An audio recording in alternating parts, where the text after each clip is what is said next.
to presentation about syntax. Okay, syntax. When we concentrate on the structure and ordering of components within a sentence, we are studying the syntax of a language. The word syntax comes originally from Greek and literally means a putting together or arrangement. Oke, jadi ketika kita berkonsentrasi pada struktur urutan komponen dalam sebuah kalimat, kita sedang mempelajari sintaks suatu bahasa. Kata sintaks tersendiri berasal dari bahasa Yunani yang berarti menempatkan bersama atau pengaturan. If we write rules for the creation of field form structure, we have to check that those rules, when applied correctly, would also lead to ill-formed structure. For example, we might say informally that in English we put a preposition near before a noun London to form a propositional phrase near London. However, if we use this as a rule of the grammar to create structure, we will end up producing phrase like near tree or with dog. This does seem to be grammatically correct, so we mark them with an asterisk. We currently need to be more careful in forming this rule. Oke, jika kita menulis aturan untuk pembuatan struktur yang terbentuk dengan baik, kita harus memeriksa bahwa aturan tersebut ketika diterapkan secara logis tidak akan mengarah pada struktur yang terbentuk dengan baik. Misalkan, kita mungkin mengatakan secara informal bahwa dalam bahasa Inggris kita meletakkan preposisi dekat sebelum kata benda London contohnya. Untuk membentuk frase preposisi ini itu jika digabung akan menjadi dekat London. Namun, jika kita menggunakan ini sebagai aturan tata bahasa untuk membuat struktur, kita akan menghasilkan frase seperti dekat pohon atau dekat anjing atau dekat kucing. Ini tampaknya tidak benar secara bahasa. Jadi kami menandainya dengan tanda bintang. Kita jelas perlu lebih berhati-hati dalam membentuk aturan seperti ini. Oke. Kemudian another goal of syntactic analysis, which is to have a small and finite set of rules that will be capable of producing a large and potentially infinite number of well-formed structures. This small and finite set of rules is sometimes described as a generative grammar because it can be used to generate or produce sentence structure and not just describe them. Oke.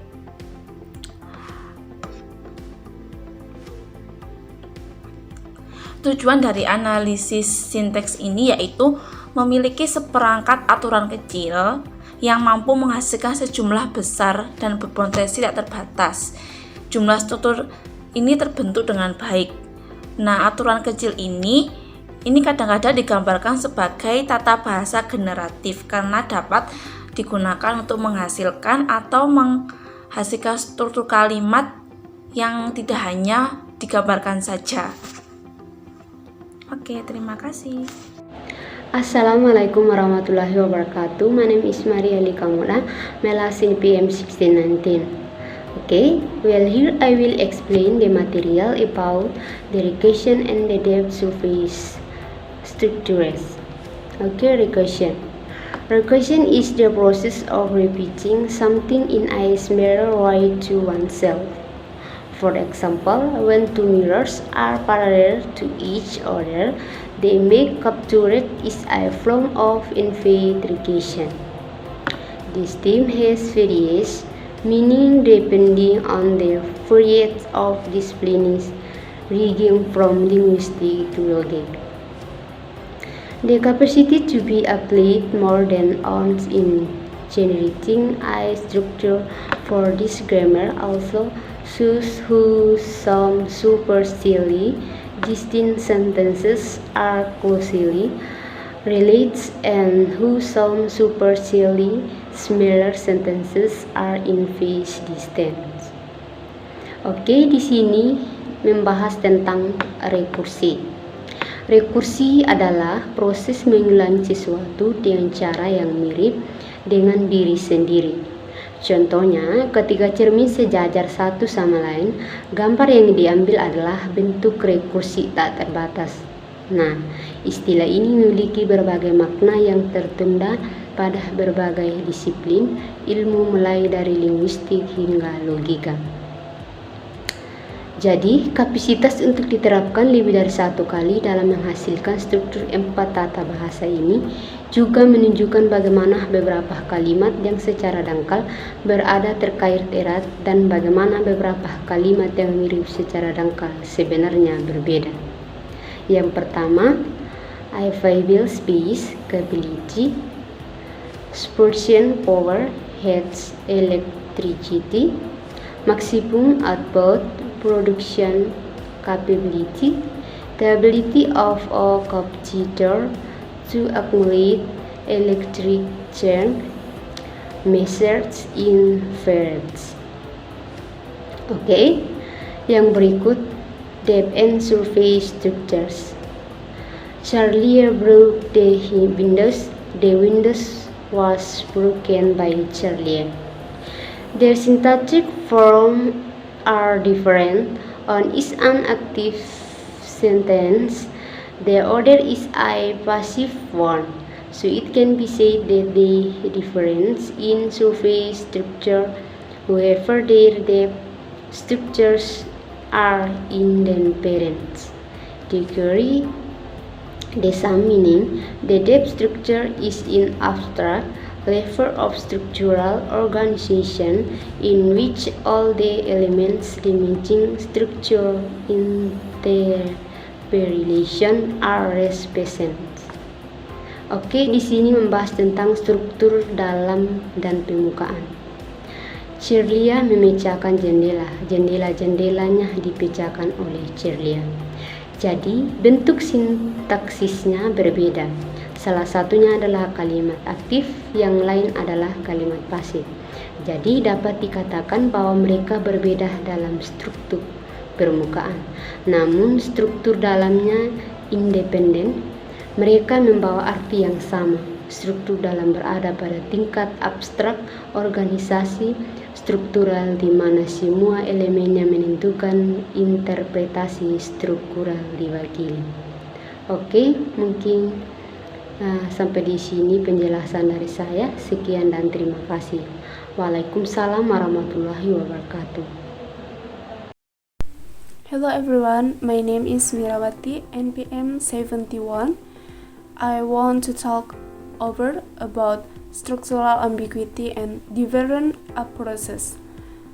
Structural ambiguity, syntax ambiguity generally result from poor word choice.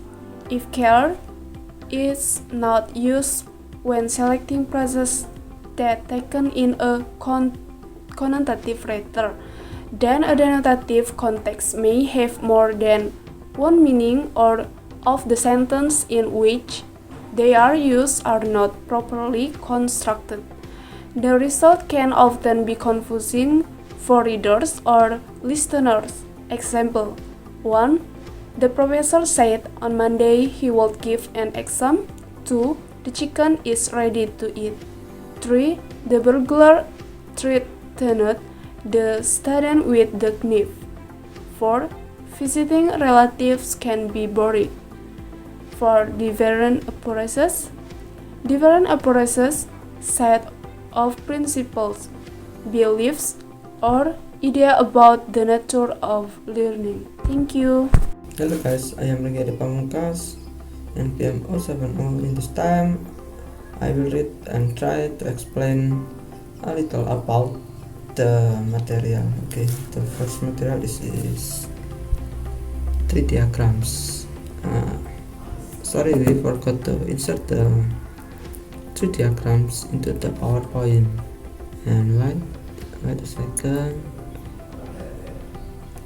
Okay, this is a material 3 diagrams. tree diagram is a way to show all constituents in hierarchical order. Oke, artinya itu adalah cara untuk menunjukkan semua bagian penting dalam urutan hierarkis atau tingkatan. Untuk tree diagram sendiri adalah pengkategorian bagian penting sehingga bisa menyederhanakan hal penting tersebut. Okay, for second material is price structure rules. We can simply treat tree diagrams as a static representation of the structure of the sentence at the bottom of the diagram.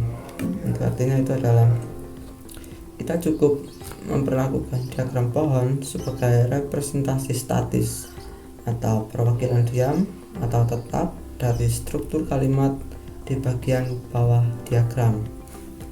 Okay, this is all for me and thank you.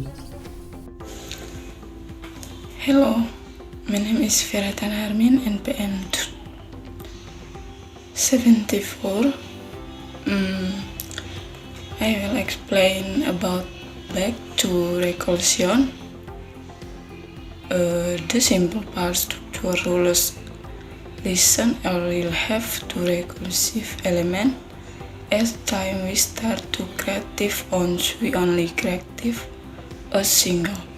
We start creative once we only create a single sentence structure. We actually need to be able to include sentence structure in traditional grammar tense. Sentence structure we describe as we know. For example, that Mary happened Georgie is a sentence. We can put this sentence inside author sentence beginning Genti. Know that Mary happened Georgie and being that also recursive, we can put this sentence inside author sentence beginning John believe that Kentley know that Mary helped Georgie. Thank you.